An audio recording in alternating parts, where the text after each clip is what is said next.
4T, un programa de análisis en donde escuchamos las distintas voces que forman el quehacer político, conducido por Jerónimo Flores en una mesa de discusión con expertos. Hola, ¿qué tal? Buenas tardes.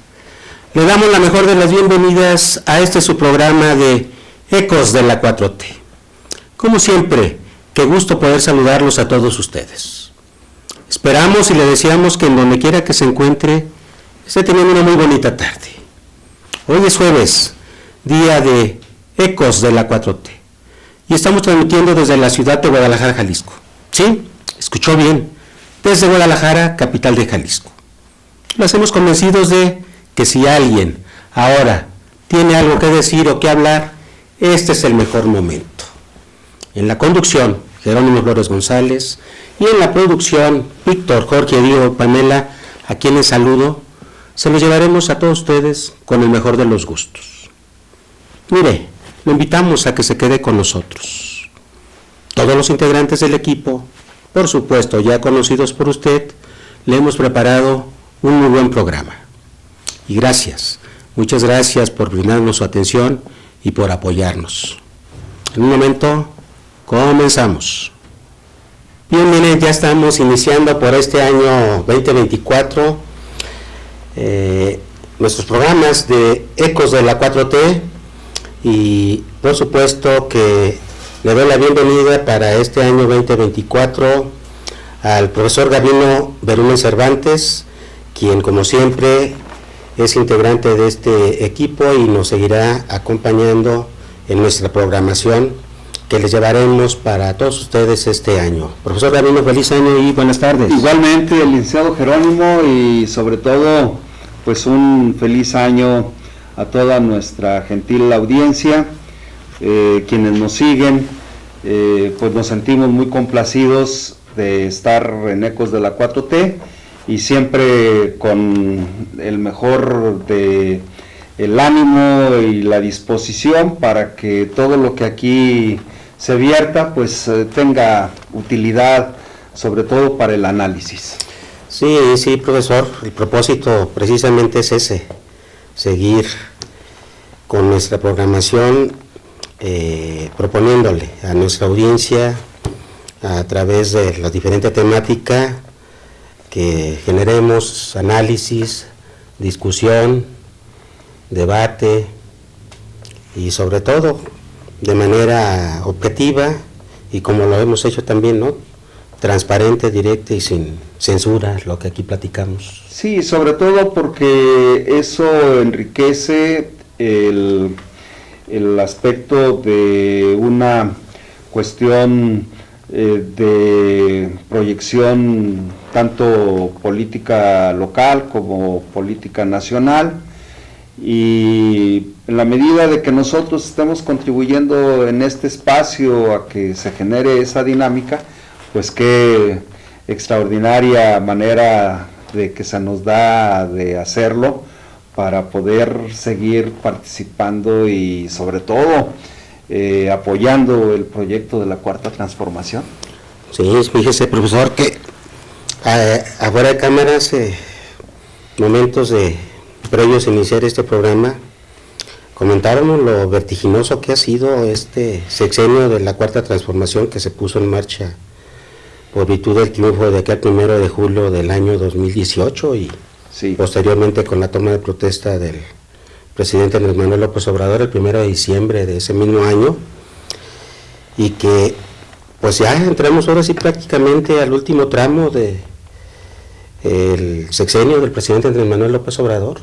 Sí, porque el sexenio finaliza el último de octubre y la elección de 30 de septiembre, creo. Sí, perdón. El último de septiembre. Sí. El último de septiembre inicia el 1 de octubre el nuevo mandato constitucional de quien resulte ganador o ganadora, pero sabemos perfectamente que tenemos cifradas las expectativas de que va a ser con muy altas probabilidades. Con muy altas probabilidades la doctora Claudia Sheinbaum. Por lo tanto, el hecho de estar ahorita ya viendo el fin del sexenio, se pueden colegir muchos aspectos en relación al desarrollo y sobre todo a algo que tiene que ver con la actuación y desempeño de este gobierno. Y para mí, sin duda, es uno de los proyectos de gobierno de los últimos 50 años más exitoso, sobre todo por las cuestiones que deja como legado, un aspecto de administración que tiene como premisa fundamental la fortaleza del peso, y desde luego que también eso tiene mucho significado, porque con una administración honesta y que hay una economía sana, se han podido llevar a la práctica importantes proyectos de carácter económico y nacional para el beneficio de la nación, como son la refinería Olmeca, el Tren Maya, el tren transísmico, el corredor transísmico, el aeropuerto Santa Lucía. Bueno, en fin, todo eso ha sido producto de tener una administración adecuada y pertinente, que le ha permitido al presidente transitar sin ningún problema de altas y bajas en cuanto al desarrollo económico. Entonces, ha sido un gobierno también austero en ese sentido, porque no se ve de ninguna manera el derroche, y eso para el grueso de la población en los gobiernos, en los regímenes anteriores, el derroche era un insulto a la población, y ahora ha tenido oportunidad, merced a esas políticas públicas, tener proyectos que favorecen a la población en general, con todos esos aspectos de los apoyos económicos que sin duda han refrescado la economía, porque lo vimos que en el periodo más crítico de esta administración, que fue el periodo de los 2 años de pandemia, no tuvimos ningún sobresalto.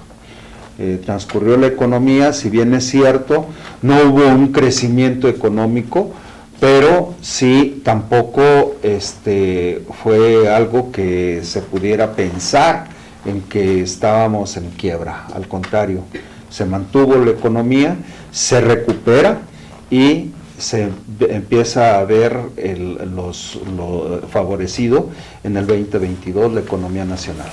Profesor, permítame, vamos a ir a un primer corte. Seguida regresamos.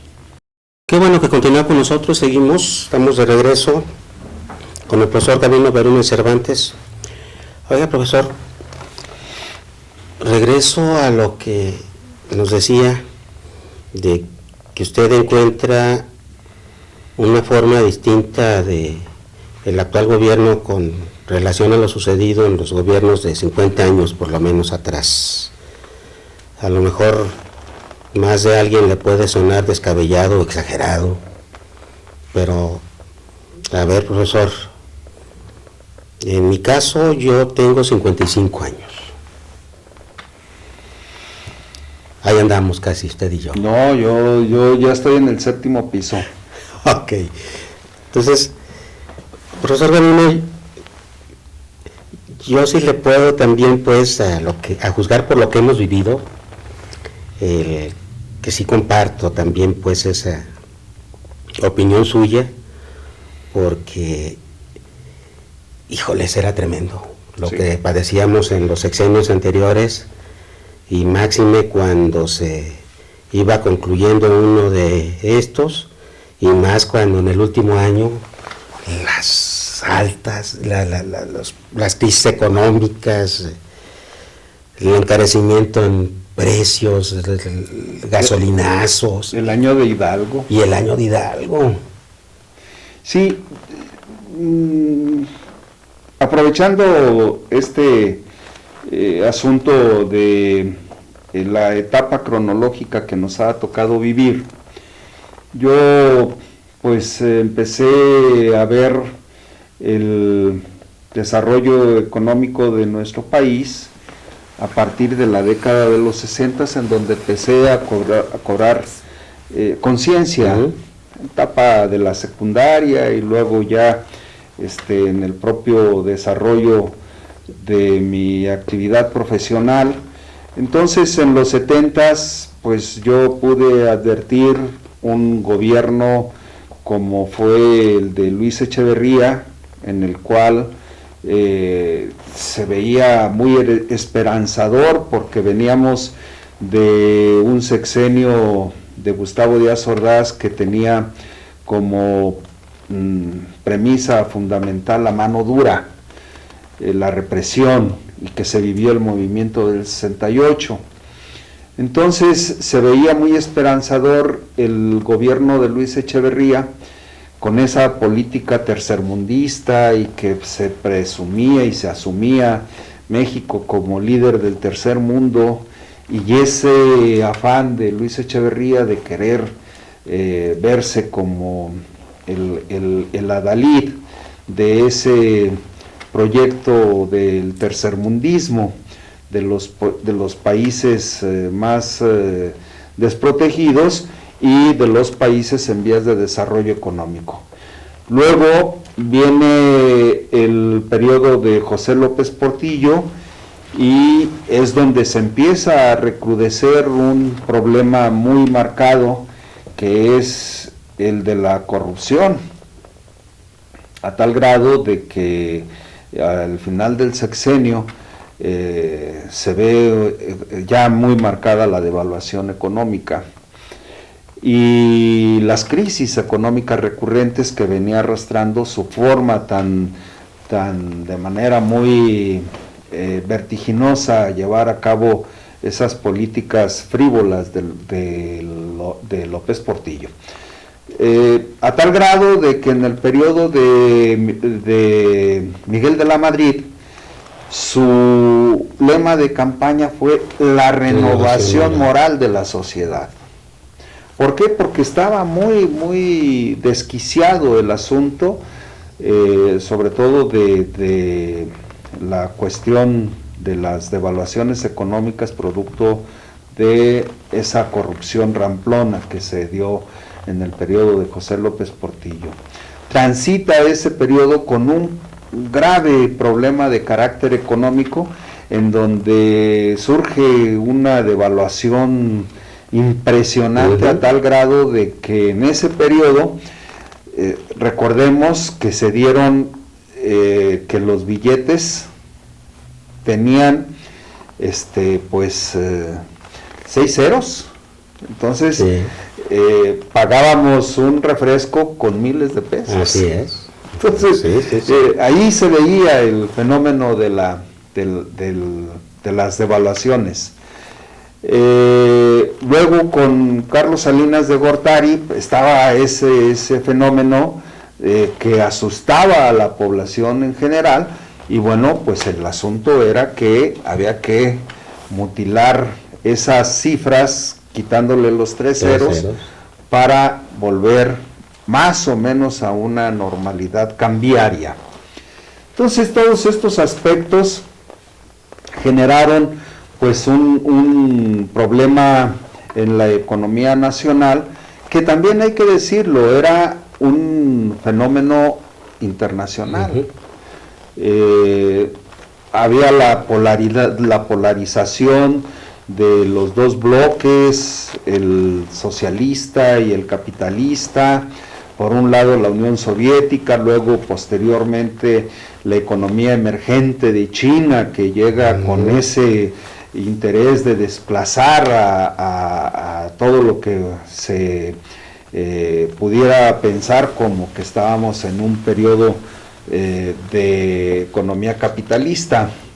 Entonces hay cuestiones que no se nos deben olvidar, que también el presidente, hoy presidente de la República, que está ya casi a punto de concluir con su mandato, pues eso verdaderamente él también lo vivió, porque él y yo sí somos contemporáneos.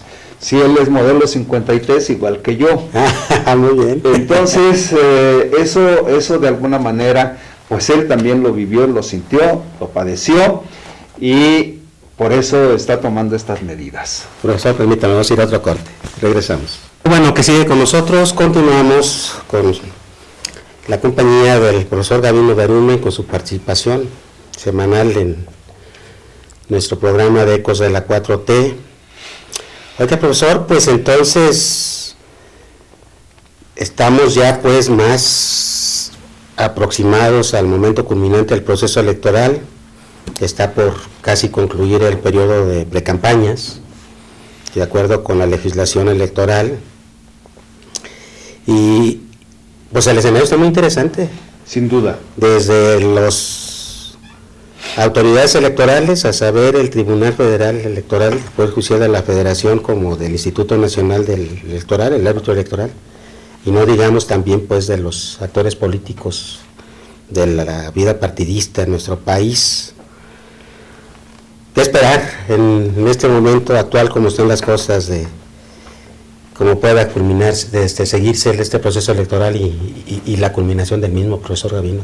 Yo creo que en este proceso que vamos a vivir en el 2024, no puede ya tener una etapa regresiva a las épocas en donde el anterior presidente, que fungía como árbitro electoral, que era este personaje que le dio, pues más que nada, un sesgo a su intervención muy cargado hacia la derecha, muy cargado hacia el PRIAN-RD, muy en contra del proyecto de la Cuarta Transformación. Y este señor, hijo de un viejo militante de la izquierda, Arnaldo Córdoba, no hacía honor a esa estirpe, a ese apellido, porque este personaje lo único que hizo fue demeritar mucho el objetivo, el objeto de lo que debe de ser una institución dedicada a salvaguardar la democracia. Entonces, Lorenzo Córdoba y su otro paje, Ciro Murayama, pues lo que hicieron fue cargar los dados hacia la oposición a este régimen. No le resultó, por eso es que digo que no debe de haber una etapa regresiva a ese periodo oscuro del INE, con Lorenzo Córdoba y con Ciro Murayama. Y lo que se debe de advertir ahora es fortalecer los cauces de la democracia para que sea la población la que elija libremente a todos sus representantes populares y autoridades, tanto dentro del ámbito federal como en el ámbito local y municipal. Por lo tanto, yo espero que el INE, este INE de Lupita Tadei, de la licenciada Guadalupe Tadei, pues sea una institución imparcial, como debe de ser la figura. Entonces, ¿qué deben de hacer los partidos políticos?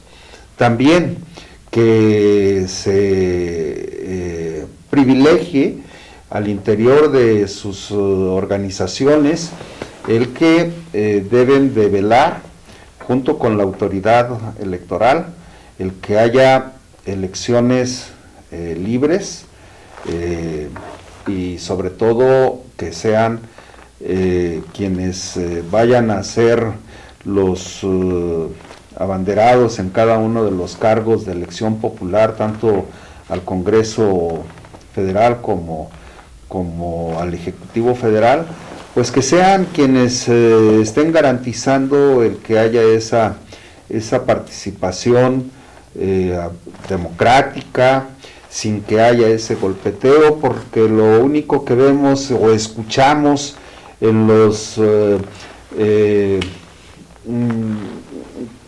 promocionales son mentiras.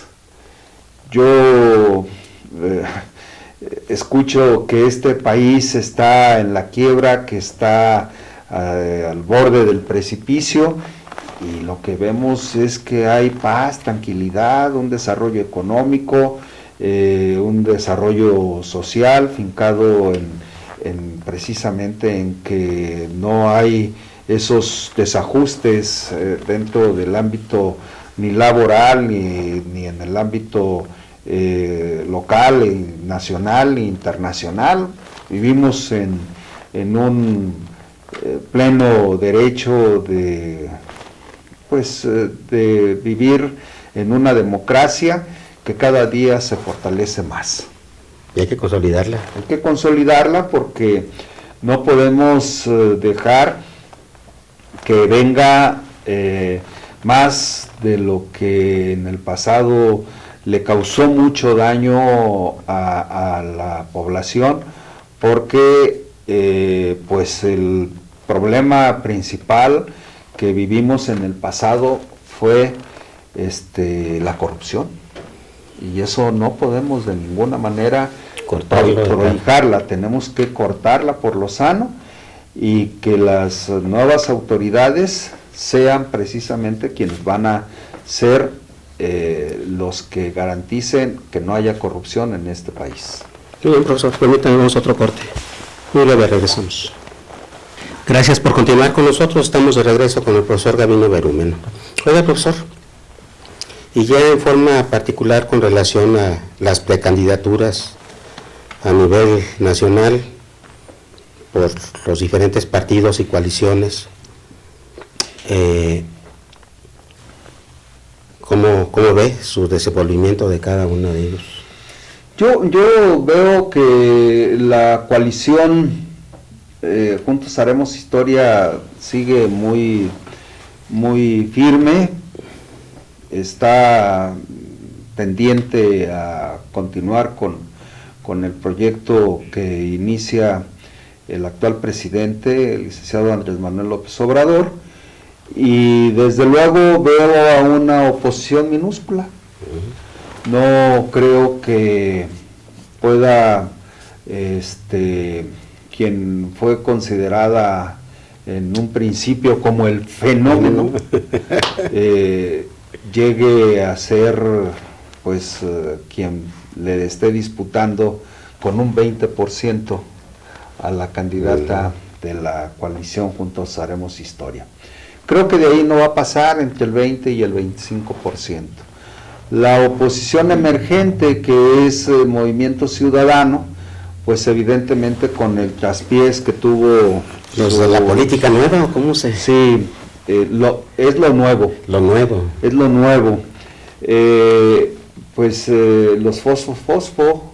El asunto es que con el descalabro del gobernador que no quiso dejar, que tuvo que regresarse a cumplir con su mandato de gobernador del estado de Nuevo León, pues tuvo que salir un emergente, personaje que ha transitado por varios partidos políticos, desde el PRI, PAN, MC, en fin, hay un porcentaje en el que se van a sostener, y creo que no va a ser más allá del 7%. Entonces, la oposición está muy minimizada en ese sentido, porque el otrora fenómeno pues no va a llegar ni siquiera a tormenta tropical. Entonces el asunto, yo no le veo por dónde pueda generarle un descalabro a quienes están impulsando el proyecto de la candidata de la alianza, de la coalición Juntos Haremos Historia. Entonces Claudia Sheinbaum sin duda va a ser la próxima presidenta, pero en este periodo de intercampañas que se da después de un proceso de precampaña, pues se están viendo los nomios, se están viendo los porcentajes, y pues 60 de calle, ¿va? De calle. Hay quienes, bueno, también hay que decirlo, está este proceso de identificación de la aprobación del presidente. Sí, cómo no. Hay quienes llegan a decir que tiene hasta un 80% de aprobación de esta gestión presidencial. Muy elevado, muy para ser elevado. el último año.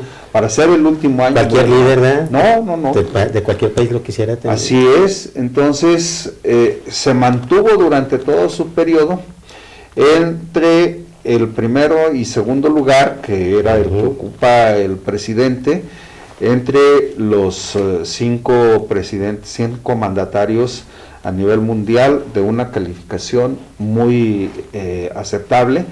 Está primero Narendra Modi, que es el de la India, luego nuestro presidente de México, y así sucesivamente, pero hay presidentes de la Comunidad Económica Europea que tienen buena calificación, pero sin duda para nosotros debe de ser un orgullo el que el presidente Andrés Manuel López Obrador se haya mantenido durante todo su sexenio en ese porcentaje de aceptación, y de que a nivel internacional se le midiera con ese grado de ser el segundo presidente mejor evaluado a nivel mundial. Oye, profesor, en el caso de aquí de nosotros en Jalisco, usted que anda muy metidazo en esto, deme sus impresiones, ¿cómo ve? ¿Cómo está viendo ahorita las cosas aquí en Jalisco? Yo creo que va a ser una elección muy competida entre lo que es Morena y sus aliados, que dicho sea de paso, 5 son mayor que 1. Por supuesto. Estamos hablando del propio Morena, PT, Verde, Hagamos y Futuro. Verde, Hagamos y Futuro. Entonces va a ser una elección muy competida. Claro que no va a ser un día de campo, va a ser muy competida.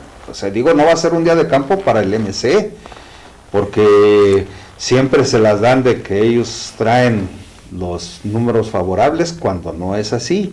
Hay muchas encuestas en donde la gente ya está repudiando Movimiento Ciudadano.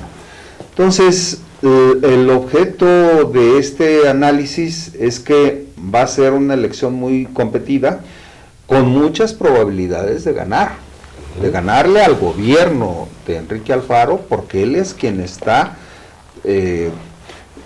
impulsando y apoyando que su partido no pierda la hegemonía y por lo tanto no pierda el gobierno de Jalisco, aun cuando nosotros vemos que el propio gobernador con su dirigente nacional como que no logran ponerse de acuerdo. El gobernador de Jalisco dice una cosa, el gobernador de Nuevo León dice otra, el gobernador de Nuevo León destapa a Álvarez Maínez en vez de su dirigente, en fin, ahí como que hay teléfonos descompuestos, como que no hay una clara cohesión entre los gobernadores de los 2 estados que tiene el Movimiento Ciudadano con su dirigente nacional. Por lo tanto, por un lado se ve un poco endeble la situación del interés de la ciudadanía por seguir apoyando a Movimiento Ciudadano. Por eso digo que es muy probable que esta elección del 2024 sea para la coalición que encabeza Morena, Verde, PT, hagamos el futuro. Bueno, ya estaremos pronto por ver si llega la transformación a Jalisco. Ojalá, eso esperamos, y hay que impulsarla, Muy y bien, hay que profesor. apoyarla. Por el momento le agradezco mucho, como siempre. Gracias. Y nos estaremos viendo por aquí, profesor. Por supuesto que sí. Gracias. Vamos a un corte y regresamos. Se encuentra también en el estudio nada más nada menos que el abogado Eduardo Montaño Ramírez. Eduardo, buenas tardes y feliz año. ¿Qué tal, Jerónimo? Pues igualmente, para ti y para los que nos ven.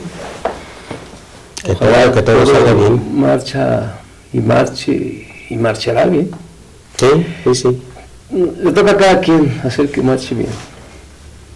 Sí, hay que poner, ¿verdad? También cada uno nuestro esfuerzo. Decía un profesor en la facultad, es el requisito sine qua non. Entonces, si no lo pone uno, si no lo ve uno, si no eres optimista, no optimista tanto como optimista, sino positivo, ¿no? Claro. Tener una actitud positiva en lo profesional, en lo político, en lo familiar, Sí, en lo sentimental incluso, y en lo personal, en la salud, a pesar de lo que se enfrenta, ¿no? Entonces porque yo veo mucha gente enojada, mucha gente. Platicaba hace rato con alguien que tuvimos que hacer un trámite, alguien que vino de Colima concretamente, los expedientes se presentaron aquí en el Tribunal Administrativo Federal, y le decía yo que a nosotros nos toca ir a la ciudad de Colima, a Tecomán, ya se estaba yendo. y a Villa de Álvarez, etcétera. Y yo noto una diferencia entre el estar allá, entre la gente de allá y la gente de aquí en cuanto a la actitud. A ver, platícanos. Por ejemplo, si tú sales de tu casa aquí cualquier día, vivas donde vivas y te dediques a lo que te dediques, vas a encontrar desde muy temprano mucha gente presionada, malhumorada, hostil, los transportes públicos, los conductores, a veces hasta mi vieja me regaña. Bueno, ya somos dos. Entonces, y yo voy a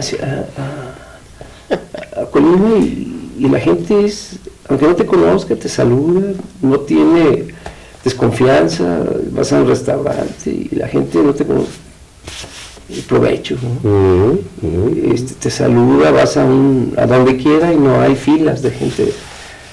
Y aquí en Guadalajara pues hay filas hasta para pagar en Oxxo, para pagar para subirte al camión, para ir al mercado, para que te atiendan, o sea, en todas partes hay filas y eso genera, va generando una actitud de la gente de presión, de competencia y malestar muchas veces. Entonces, y lo comparo yo con la gente de allá, bien amable todo el mundo, pero eso sí, hay muy poca gente en comparación con la ciudad, ¿no? Claro. Entonces eso ayuda mucho. Y si no hubiera tanto calor, yo creo que sería uno de los mejores lugares para allá en Colima. Sí, porque a veces sí es bonito, es bonito. Y se vive muy cómodo y hay de todo, nomás, pues sí, hay calor y ciertas cosas, ¿no? Pero aquí en Guadalajara también. Pues sí, no haciendo caso es uno de los mejores lugares. No haciendo mucho caso de lo que tú comentas. No, sobrellevamos las cosas. Hacer fila, pues. Las hermosas. Ni modo, para pagar, para que le paguen a uno o por lo que sea, pero. Y luego, pues, si vas a la tienda porque te mandó tu señora, el que es mandado no es culpable. Entonces, pagan hasta pechugas. Sí, hago fila hasta que. Y luego regresa así, ¿por qué te tardaste? Bueno, ya ves. Muy bien, Eduardo. Pues empezamos. Después de me gustó. Sí. Nosotros sí, iniciamos el año a gusto, yo creo, yo en lo personal. Muy igual, por supuesto. Y veo que mucha gente que conozco está bien. Pero hay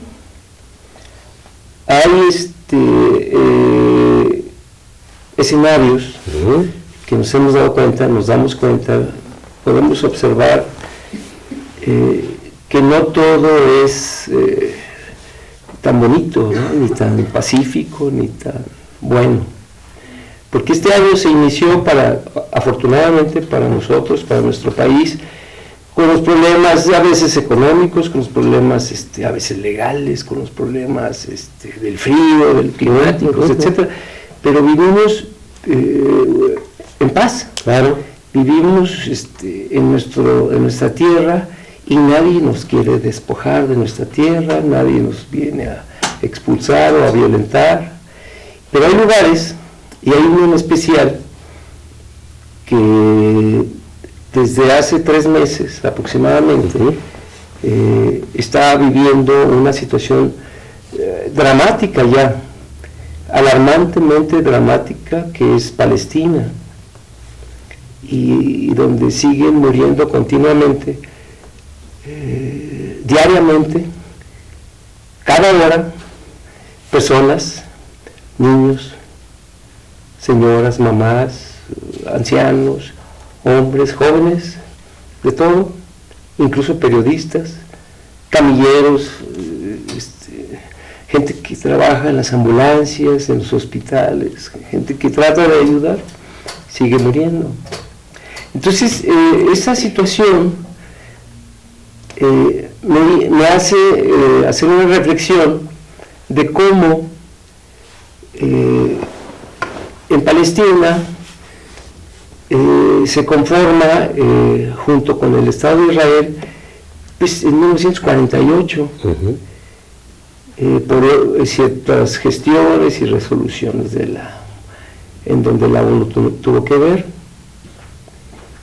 Y a partir de entonces empezó a haber una visión sobre ese tema, ¿verdad? Permíteme, vamos a ir a un corte y retomamos. Claro. Regresamos. Qué bueno que sigue con nosotros. Continuamos con el abogado Eduardo Montaño. Eduardo, para irnos al corte nos quedamos en la parte en donde nos comentabas de cómo se crea el Estado israelí en aquellos años del 48, si mal no recuerdo, comentabas. De 1948. Ahí nos sí. quedamos. Conjuntamente con el Estado palestino, con Palestina, que en el 48 tenía el triple de terreno que tiene actualmente, porque lo ha ido perdiendo, porque su vecino, el Estado de Israel, invade con colonos y ante cualquier agresión manda su ejército, su maquinaria, derriba los domicilios, y poco a poco han ido reduciendo el espacio, el territorio que correspondería a Palestina, que está dividido en dos porciones. Una es franja, que son aproximadamente 42 kilómetros por 10, muy cercano al mar, y la otra es Cisjordania, una que ha sido gobernada Cisjordania por Abbas, por el presidente Abbas, el representante palestino, y el otro había sido recientemente, en los últimos años, dirigido por Hamas.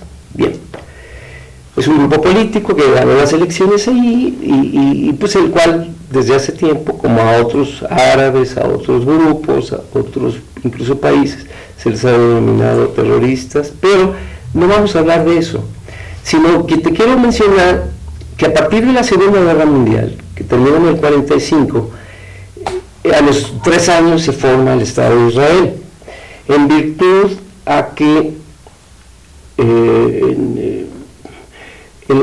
al final de la Primera Guerra Mundial se había empezado a planear la división de lo que fue el Imperio Otomano, que se derrumbó en la Primera Guerra Mundial, que después del Imperio Otomano quedó nada más Turquía y algunos territorios. Entonces todo lo que dominó el Imperio Otomano es lo que conocemos como Medio Oriente, que era lo que ahora es Jordania, Líbano, Israel, Palestina, Siria, Irak, Irán, y algunos otros territorios.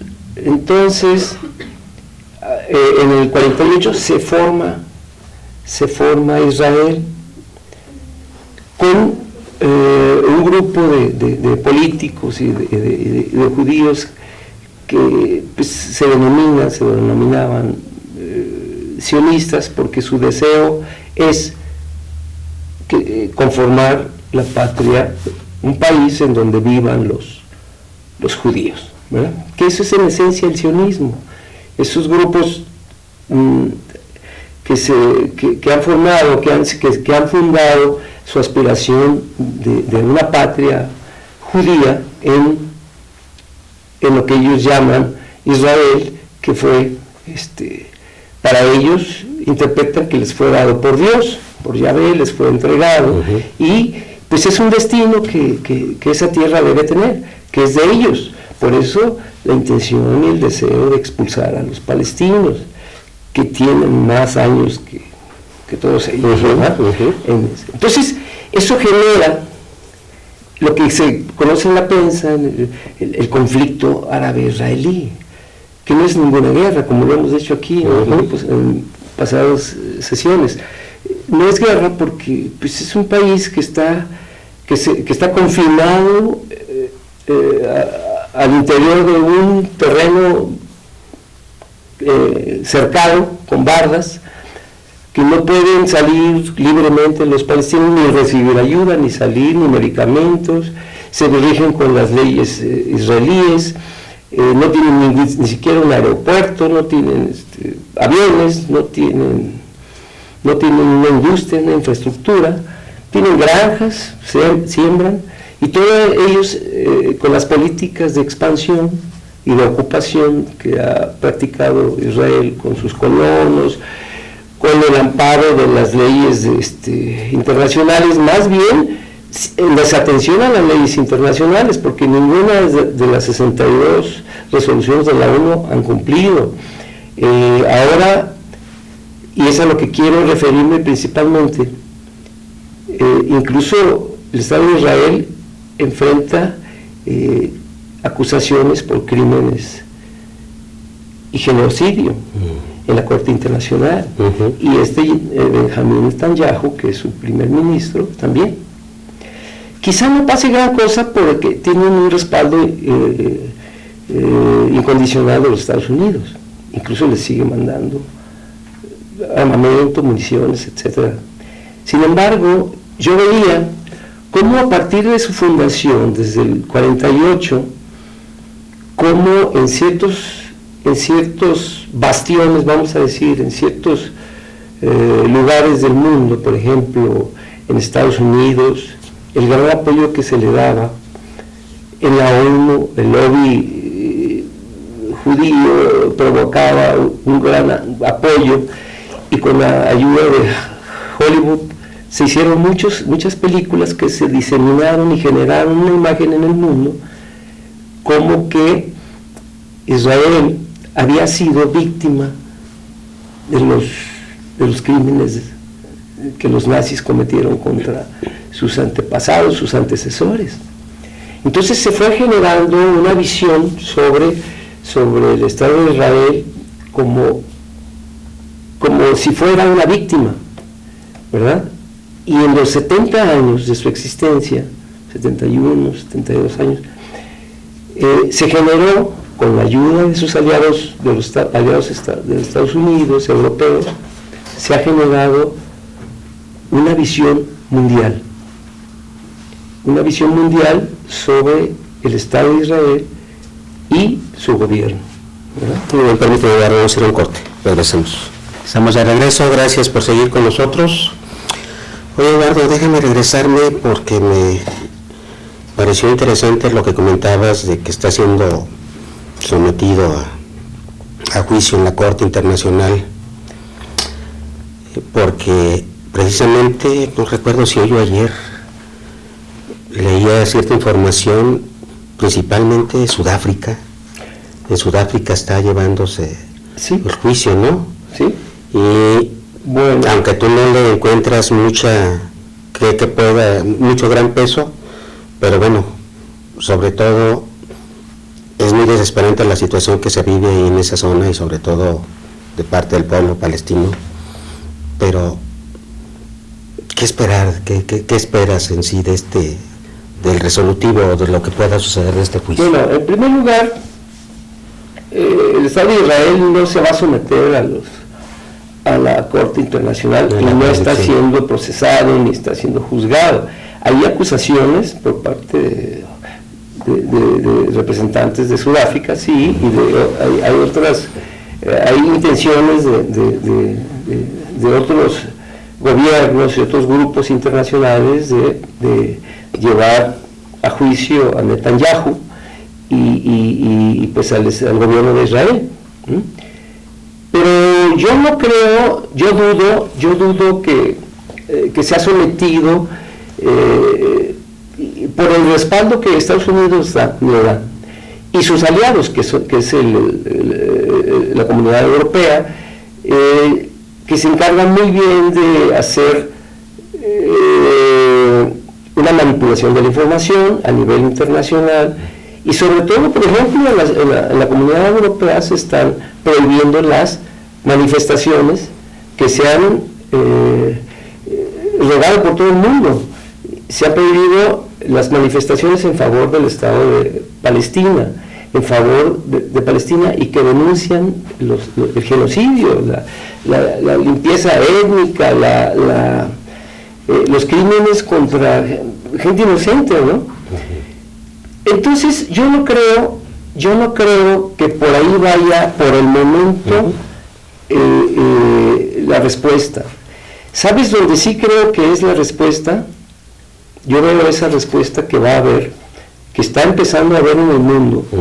Por eso hace ratito yo te decía que a partir de la guerra se empezó a generar, con ayuda del cine, con ayuda de los gobiernos, con ayuda de los medios de comunicación, con la manipulación de las noticias, con cómo se transmitieron las guerras del Yom Kippur, las guerras de los 6 días, la narrativa de esa visión. Toda esa narrativa, como dices, toda esa visión planteada por los medios hacía víctima a Israel, y lo levantaron, lo proyectaron durante muchos años, 50, 60, 70 años, que son los que tiene de existencia, lo proyectaban a nivel internacional como una víctima, como un héroe. Y en 3 meses, que empezó esta agresión, desde el día 7 de octubre del 2023, a la fecha, si tú revisas la opinión de muchos partidos políticos, de muchas personas importantes en el mundo, de jefes de gobierno, de países, esas acusaciones y esa nueva ola de información que es incontrolable, que se maneja por internet, por las redes sociales, que no pueden manejarlas tan fácilmente, que te informan de lo que está pasando, de los abusos, de los crímenes, de las detenciones, de las destrucciones de vivienda, del despojo que están haciendo, cosas absurdas. Por ahí en Jerusalén había habido unas protestas de jóvenes palestinos y fueron reprimidos con camiones con mangueras de agua, pero con agua de drenaje, ¿verdad? A los granjeros palestinos se les inundaba sus fuentes de agua con cemento para que no tuvieran agua para regar sus hortalizas. Cosas humillantes. Imagínate las detenciones, los golpes, los despojos de casas, las humillaciones físicas y verbales. Pues ahora se les ha denominado, el ejército israelí está denominando a los palestinos, porque el gobierno así inició, como animales humanos, ¿verdad? Entonces es extraordinario lo que está pasando ahí. Es extraordinario el silencio que los medios y los gobiernos están ejerciendo para encubrir. Sin embargo, el mundo se está dando cuenta, y lo que se construyó en 70 años, esa imagen de haber sido una víctima, se está derrumbando por la política de Netanyahu y su gobierno y su ejército. Tanto que, por ejemplo, ya no se le entiende como una víctima y empezará a calificársele como genocida, como criminal de guerra. Lo que ellos habían originalmente usado contra los nazis, ahora se está usando en 70 años. No han transcurrido ni 100 años de la fundación del Estado de Israel, y ya a los 70 y tantos años empieza a ser acusado, empieza a tener problemas, su gobierno, su imagen se derrumba, y para reconstruirla va a ser muy difícil. Entonces creo que es la gran derrota que tiene ese Estado, es más que si va a ser sometido o no a juicio en la Corte Internacional de la Haya o en la Corte Internacional. Eso no va a pasar nada, como no ha pasado nada en todo este tiempo, ¿no? Sin embargo, la gente ya lo sabe. En México, la Ciudad de México, hay manifestaciones, y hay manifestaciones en Colombia, hay manifestaciones en Argentina, hay manifestaciones en Chile, ha habido, en Estados Unidos, y en Europa ya no se diga, en muchos países del mundo está habiendo manifestaciones. ¿Por qué? Porque se sabe. Entonces, yo creo que por el momento no va a ser ni enjuiciado, y no sé, probablemente se pueda, con la presión que ha aumentado, porque ha tenido que dar explicaciones de Netanyahu, lo que jamás había hecho. Entonces empiezan a sentir la presión, incluso el propio pueblo de Israel, los ciudadanos israelíes se están manifestando en contra. Yo he visto bastantes declaraciones, las tengo, de gente israelí, que está en contra de su gobierno, en contra de la guerra y en contra de la política que se está aplicando. Muy bien, pues hay que esperar a ver qué fin y solución tiene, que esperemos que sea bien, ¿no?, para la humanidad.